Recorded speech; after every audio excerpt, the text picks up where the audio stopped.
Hey guys, welcome back. If you enjoyed the video I did yesterday on the North Carolina, that island that has a Elizabethan English accent, you will enjoy this one. This one is from Native Lang, and it is what Shakespeare's English sounded like and how we know. Um,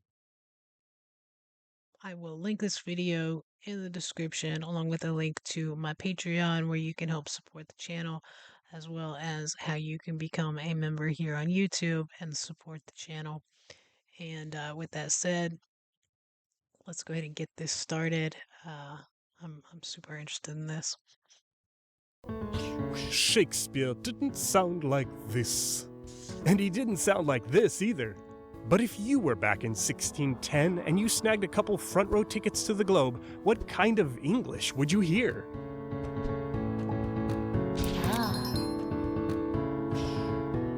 I have a confession, a tough one for a language nerd.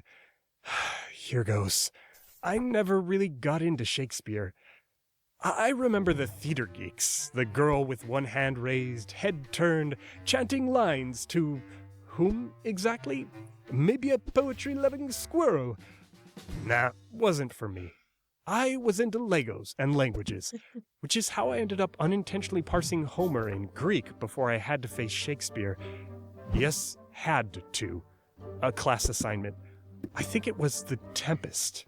I skimmed just enough to pass a quiz. Then I honestly would have shelved the Bard forever, but for that one stray remark. As the theater geeks donned their best British accents, a random gadfly sneered. Heh, you know what Shakespeare really sounded like? He sounded like us. No. What?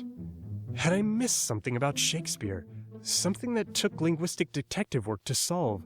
Something like his poor spelling. It's there in the bad quartos secretly scribbled by some bootlegger in the audience. It's there in the good quartos in the first folio, too. Even on his own grave, dig and friend look almost childish. And his stacked they and that keep a simplified Germanic letter, thorn. This isn't his spelling. 1400. Chaucer's English was a very readable tongue. So readable that 75 years later, Mr. Caxton imported a printing press to cash in on that readability.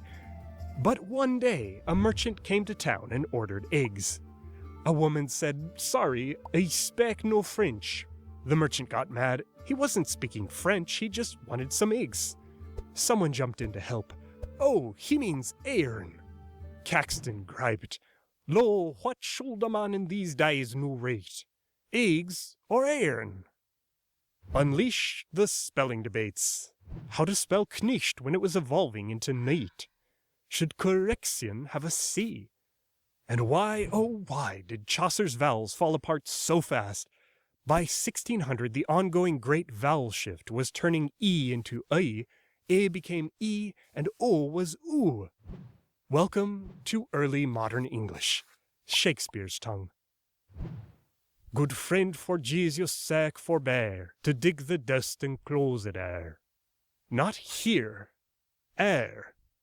Just one of many rhymes that, well, they aren't rhymes anymore. Plaideth rhymed with dreadeth, are with are, and own with alone. You find craters, raisins. I went fine with company. Should kept its ul and didn't match wood. Extra credit spelled two words that sound like society and rhyme with variety. Ha ha. You get play and pray and say. But then the rhymes with say. So wait, were all of these actually E? Or maybe the was there? Well, fortunately we find ear-witness accounts of a meat merger. Se was in the process of merging with C. With caution, rhymes may even help us recover puns, like probably raisins, and maybe bile. And rhythm, like those iams my teacher made us drum out in class, those count how many syllables were in, say, enclosed. 2. two syllables, except here it demands three. Enclosed. Meter can also reveal stress, not housewifery, but usifrey. Okay, you're Hmm. learned now. You see and say and says a noun and a verb.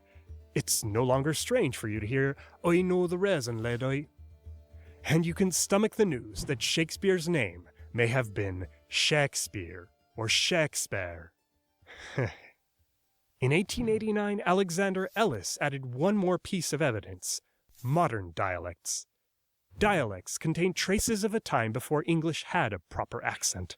People who still don't merge meat with met, witches that aren't witches, undropped R's, H'less arts, and gerund endings. Sounds downright Shakespearean. Like some dialects still do, he used both though and So, guys, you guys are gonna have to stop commenting on my videos that Americans ruined the English language. You guys were changing it well before we were. polite you. Thou hast, thou'rt, you have, your. And that third person ith, like in sheath, was still competing with us. And while data crunchers deflate legends of his peerless vocabulary, he was endlessly inventive with meaning and syntax. Try out this word order. Though I with death and with reward did threaten and encourage him not doing it and being done. Playful a tangle for audiences to untie on the spot. So, what about listening to a whole play? Linguist David Crystal tested that in a newly reconstructed globe. Thrown back into an era of standing, heckling, and OP, original pronunciation, playgoers detected suspicious traces of one particular dialect. Their own. There's something universal about learning to pronounce. We all come as strangers to Shakespeare's sounds, whether you're a theater geek who quotes Hamlet by heart, or you're me who am about to finish animating this and read it for the very first time. I thank you patrons for unlocking this and keeping me creating, and to everyone watching, I pray thee tare and subscribe for language.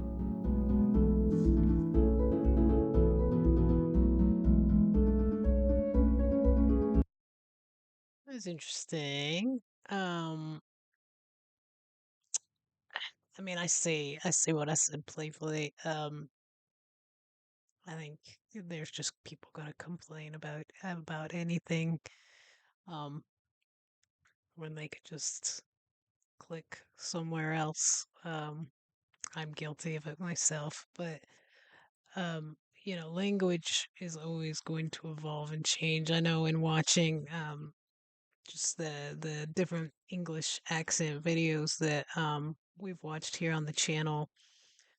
They talk about how just people moving around and young people and slang have changed things. Just, it changes over the course of just 10 years. So you can imagine, especially how big of a history that you guys have. It's just how dramatically different it would be that if there was Shakespeare himself to come back to England and try to talk to somebody in modern day London, they would probably have a really really hard time understanding each other, right? But yeah, I just think language and accents are super super interesting. Unfortunately, I'm awful at accents and stuff. I did study a lot of Shakespeare when I was in high school. I had a really awesome English teacher, uh, awesome English teacher, awesome history teacher. Um, that were very, very passionate about literature, and so she made sure that I mean, we would have to read full books of it in class, and we would watch movies and she would kind of modernize it. I think we watched Shakespeare in Love, and she would even talk about the parts that she thought were absurd.